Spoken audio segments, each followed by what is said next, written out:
Slurped emojis. I hope you're doing wonderful.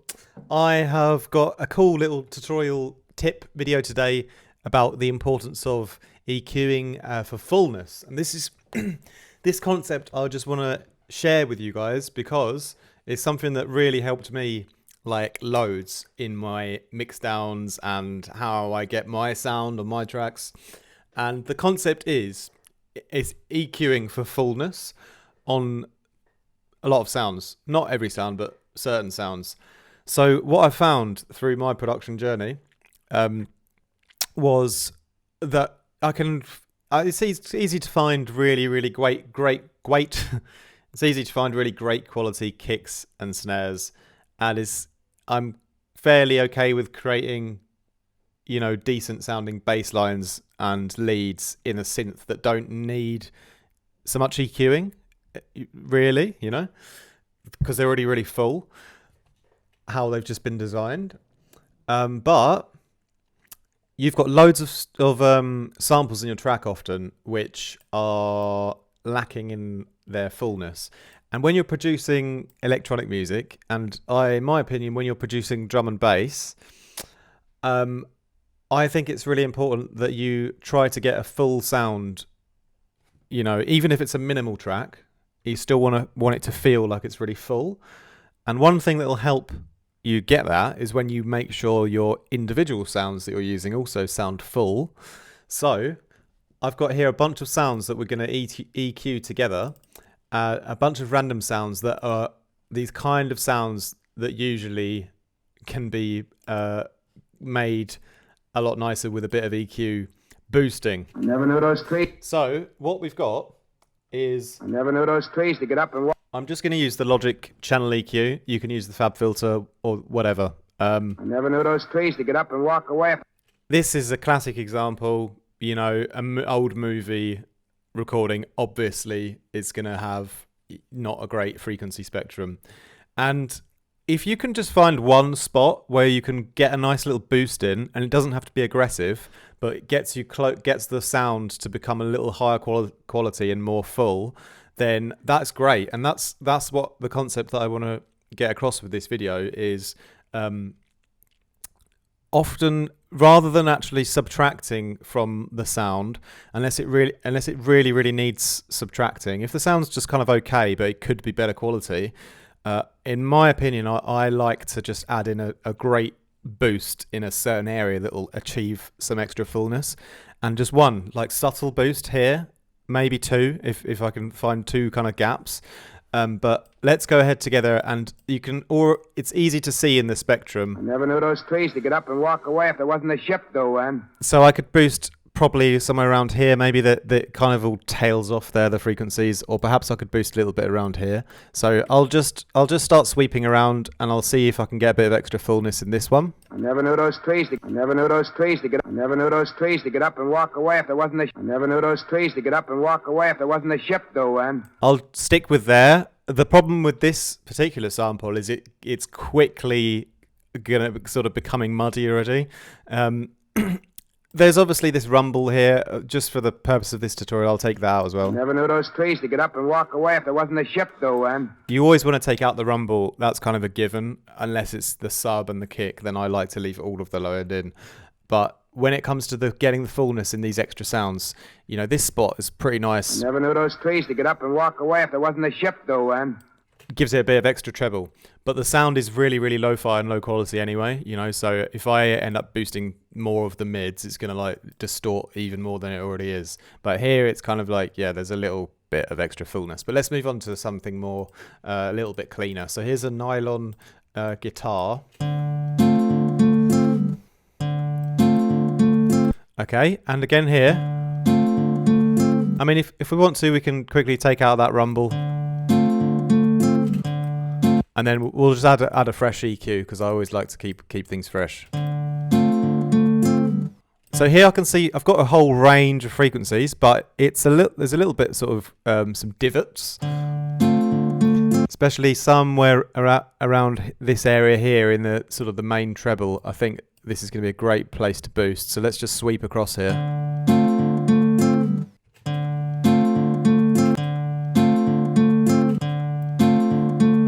pretty happy with that spot around there. That's kind of a nice. I can kind of hear the sound becomes more full, and I could already see that it's going to be somewhere in that area. And then so it's a combination of looking for where the gaps are, and then using your ears as the final judge on where you can get that extra fullness. So then next, we got an old school break. So this is going to be a nice one. We'll just leave the low end in on this one because it's kind of got to kick in anyway, you know. So it's got a surprisingly decent amount of high end for an old school break. Like it kind of goes all the way up. And the channel EQ in Logic is not the best analyzer. It's kind of, you definitely have to use your ears, but it does give you a rough idea of where the gaps are. And so you can see sort of around here, it seems to be like a little bit, it seems to be like there's something I could probably bring up around here. So we'll just sweep around here.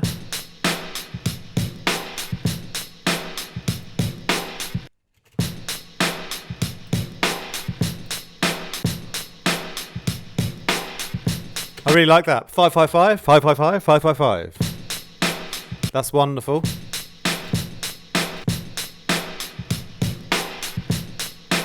Yeah, something about there, kind of really in the mid-range, that one, but that's just where it had a bit of room to push, you know? Definitely pushes it out further towards me, you know? Perhaps I could even do a bit of high end here.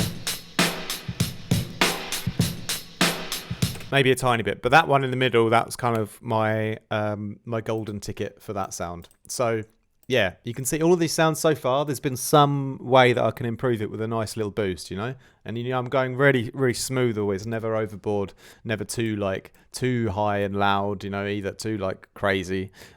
Let's do this one next. So this is a vocal lead, which is obviously, this one's a lot cleaner than the movie vocal. Can you always be mine? I wish that we could be frozen. And I see two great gaps here. One is in this area. We've got a lovely gap to fill out there.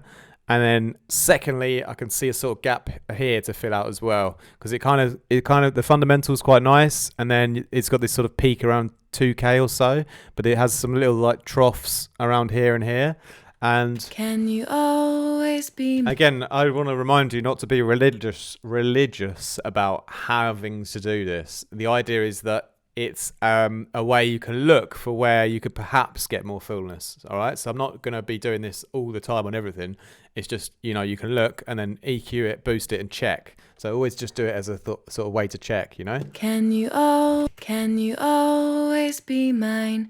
I wish that we could... I love that, and because I really want to keep this vocal nice and crisp and yummy, I'm going to copy the EQ over, and I'm going to use a new one here because I want to do the second boost after the first one's been done, not at the same time. So the second boost is over here. Can you always be mine? I wish that we could be frozen. Yeah, so I really like that one. A little bit less high volume, but overall that sounds now, comparison with it off. Can you always be mine? Back on. Can you always be mine? Bro, it's so much clearer to the front of the foreground, which is where a vocal should definitely be anyway. So that's cleaned that up so much, you know. People will often go overboard with processing vocals, like, let's get this new expensive plugin, let's get this one, let's get this one, and let's get this one, and let's get like these really expensive plugins, or AI EQing, you know, AI mastering, like, oh, let's get the AI to decide like where to do it.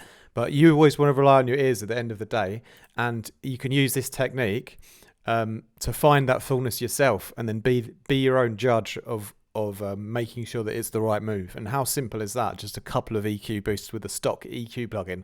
I bet you that vocal would sound better than 90% of other vocals that people over process with ridiculous plugins that are not always necessary. So anyway, let's do the hats next. I've got two sets of hats here. I've got one, like a really muddy one. It always sounds a bit phasey and horrible. I probably wouldn't ever pick this, but if I did want to tidy this one up, it's got a load of horrible rumble, so we'll take that out first, and we'll just go up to the point where the kind of fundamental starts, but we lose the rumble.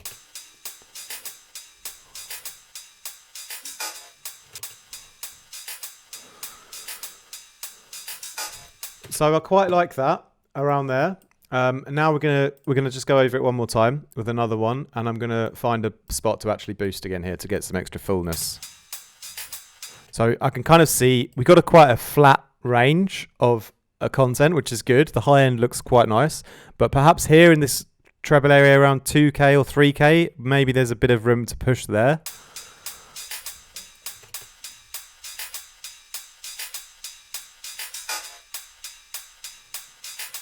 So I like that boost around just under 2K. It kind of like brings out a bit more of the a bit more of the fundamental of the hat in a way, you know. That's pretty good for that sample. Let's move on to our final hat one here, and then I've got one little bass at the end. So a bit more of a classic, hat kind of sound that you probably would find in some tracks that I've used, perhaps, or similar kind of hat loops. That one really needs a bit of tape or something to make it a bit more natural. Anyway, there's not really much rumble in there to worry about for this one. But again, I could see here, maybe there's a little bit of room to boost in a sort of similar area, actually.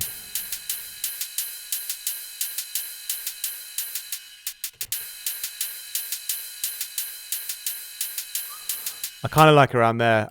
I could see it's going to be in this sort of bottom range of the content rather than the high range, because it kind of goes up at the end anyway, you know. So it's the first half that's sort of naturally already a bit lower. So that's the part I want to actually bring up, really, you know. But yeah, that sounds a little bit better. Actually, you know, gives it quite a lot more push as well. But once you've done that, obviously, you know, if now, for example, the hat was too loud, you could bring it down in volume, but your hat is better EQ'd. It's more fuller, so you've kind of cleaned up a bit more space in the mix as well, you know, because you've got it to sound better.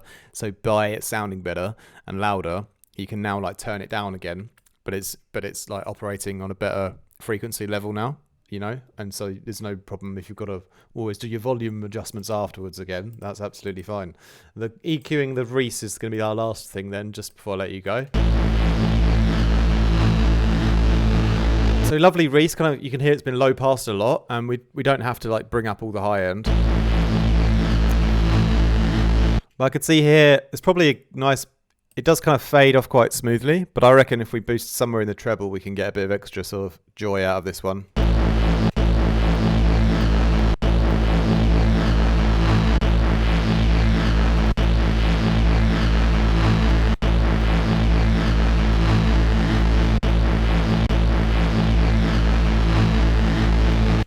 Yeah, it's really good around there, about 1.3 for that one.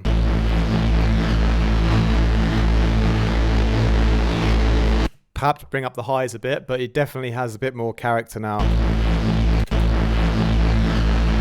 Pushes through again a little bit more to the foreground like that. So that's like a bit of a subtle one, only 2 dB, but I can definitely hear the difference on that. And these are just, you know, that's a sort of Reese sample where it's like a little bit lo-fi sounding, so the kind of could use a bit of extra fullness. And yeah, the other sounds are, again, they have been those kind of sounds where, you know, you throw them in and they're in your project, but they're not like they're not quite at their optimum fullness yet. And just by getting even just finding one spot where you can achieve that extra fullness with a tactical surgical boost somewhere that's done smoothly and not too extremely, you can sort of like get an extra 30%, 40% of extra fullness into a sound. So this is a technique that I love to do very, very often. I hope it helps you guys out. I wish you all the best on your own production journeys.